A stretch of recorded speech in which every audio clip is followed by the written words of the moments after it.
Corona మహమ్మారి ఎంతటి ప్రళయాన్ని సృష్టిస్తోంది అన్నటువంటి విషయం గత కొద్ది నెలలుగా మనం చూస్తూనే ఉన్నాం. అయితే లాక్డౌన్ పేరుతోటి భారతదేశంలో ఇప్పటికే 3 సార్లు జనజీవనం స్తంభించిపోయింది. అలాగే ప్రపంచవ్యాప్తంగా తొలి 3 దేశాలు కరోనా ద్వారా బాగా ఎఫెక్ట్ అయినవి ఏమున్నాయని చూసుకుంటే మొదటి స్థానంలో అమెరికా, తర్వాతి స్థానంలో బ్రెజిల్, తర్వాతి స్థానంలో భారత్ ఉండడం జరిగింది. అయితే ఇటీవల పెరుగుతున్నటువంటి కేసుల నేపథ్యంలో భారత్ బ్రెజిల్ని దాటి ముందుకు వెళ్ళే అవకాశాలు చాలా స్పష్టంగా కనిపిస్తున్నాయని చెప్పి అనేక మంది చెప్తూ ఉన్నారు. అయితే దాదాపుగా ఒక 40 కోట్ల జనాభా ఉన్నటువంటి అమెరికా స్కూళ్లు తెరిచే విషయంలో ఇప్పటికీ చాలా భయభ్రాంతులకు లోనవుతోంది. స్కూళ్లు తెరిచే విషయం మీద యావత్ అమెరికా మొత్తం కూడా ఆలోచనలో పడింది అన్నటువంటి విషయాన్ని అక్కడి నుంచి తెలియజేస్తున్నారు. ఎందుకంటే దాదాపుగా 97,000 మంది చిన్నారులు వైరస్ బారిన పడ్డారు అన్నటువంటి విషయాన్ని అక్కడ స్టాటిస్టిక్స్ అనేవి చెప్తున్నాయి. జూలై 16 నుంచి 30 లోపులోనే కేవలం ఆ 15 రోజుల వ్యవధిలోనే 1,00,000 మంది చిన్నారులకి కరోనా వైరస్ అంటుకుంది అని చెప్పి అకాడమీ ఆఫ్ పీడియాట్రిక్ అమెరికా వెల్లడించడం జరిగింది. అయితే దీనికి సంబంధించి అమెరికాలో ఏ విధంగా స్కూళ్ళను తెరిపించాలి, పిల్లలకి 1,00,000 మంది ఈ విధంగా దీని బారిన పడితే స్కూళ్ళు తెరిస్తే మరింత ఉధృతం అవుతుంది కదా అన్నటువంటి ఉద్దేశంలో అటు తల్లిదండ్రులు, ఇటు అధికారులు, పాఠశాల యాజమాన్యాలు కూడా పునరాలోచిస్తున్నాయి. చాలా భయానికి గురవుతున్నాయి అన్నటువంటి విషయాన్ని కూడా తెలుస్తున్నారు. అలాగే ఇప్పటివరకు దాదాపుగా 50 లక్షల మందికి అమెరికాలో కరోనా వస్తే అందులో 3.38 లక్షల మంది పిల్లలే ఉన్నారు అన్నటువంటి భయంకర నిజాన్ని కూడా తెలియజేస్తూ ఉన్నారు.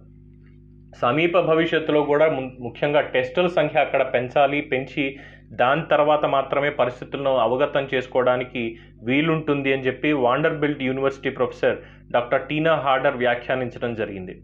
అలాగే దీనికి సంబంధించి చూసుకుంటే కనుక అమెరికాలో ఇప్పటి వరకు దాదాపు 25,000 మంది పిల్లలు చనిపోవడం అనేది కూడా జరిగింది. దాంతో ఆన్లైన్ క్లాసులు మాత్రమే నిర్వహించాలి ఈ సంవత్సరం మొత్తానికి అన్నటువంటి విజ్ఞప్తి కూడా తల్లిదండ్రుల నుంచి వస్తోంది.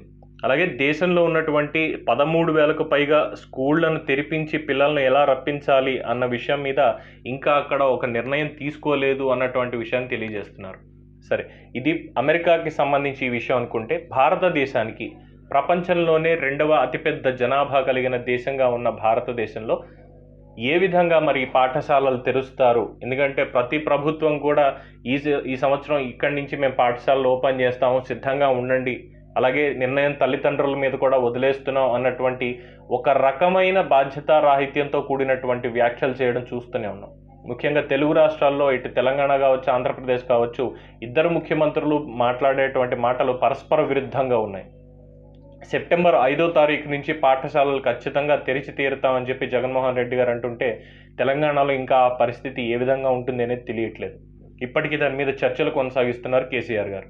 అయితే దాదాపుగా భారతదేశం మొత్తంలోనే అత్యధికంగా కేసులు నమోదు అవుతూ రికవరీ రేట్ కూడా తక్కువగా ఉన్నటువంటి రాష్ట్రంగా ఆంధ్రప్రదేశ్ ప్రస్తుతం చాలా పాండమిక్ సిచ్యువేషన్లో ఉండడం జరిగింది. మరి ఇటువంటి పరిస్థితుల్లో 40 కోట్ల జనాభా ఉన్నటువంటి అగ్రరాజ్యం అమెరికానే బెంబేలెత్తుతూ ఉంటే ఇక్కడ ఏ విధంగా పాఠశాలలు తెరుస్తారు? అది కూడా వ్యాధి తీవ్రత ఎక్కువ అవుతూ ఉన్నటువంటి నేపథ్యంలో, వైరస్ మరింత ప్రమాదంగా పరిణమిస్తున్నటువంటి నేపథ్యంలో తెలుగు రాష్ట్రాల్లోనే కాదు మొత్తం భారతదేశంలోనే పాఠశాలలు ఏ విధంగా తెరుస్తారు అన్నటువంటి విషయం ప్రస్తుతం చాలా చర్చనీయాంశంగా మారింది.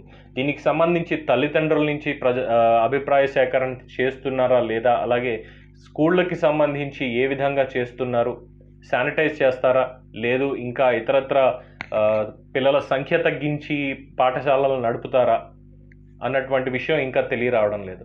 మరోపక్క ఆన్లైన్ క్లాసులకి ప్రస్తుతం డిమాండ్ బాగా నడుస్తోంది. అది ఏ తరగతికి సంబంధించి అయినా సరే ఆన్లైన్ మాధ్యమం ద్వారా ప్రతి ఒక్కళ్ళు ఇప్పటికే ప్రైవేట్ విద్యా సంస్థలన్నీ కూడా పాఠశాలలని నడుపుతూ ఉన్నాయి, కాలేజీలు కూడా నడుపుతూ ఉన్నటువంటి విషయం మనం చూస్తున్నది. మరి ఇప్పుడు ఏ రకంగా దీన్ని బయటపడతారు? ప్రపంచవ్యాప్తంగా అసలు ముఖ్యంగా వచ్చే తరం ఏ విధంగా ఉంటుంది? ఈ వ్యాధి తట్టుకునే విధంగా వాళ్ళకి వ్యాక్సినేషన్ తోటి మనం పాఠశాలలు తెరవాలా, లేదు ముందే పాఠశాలలు తెరిచి వాళ్ళని కూడా ఈ వ్యాధికి గురి చేయాలా అన్నటువంటి సందేహాలు ప్రజల్లో అంతకంతకీ ఎక్కువ అవుతూ ఉన్నాయి.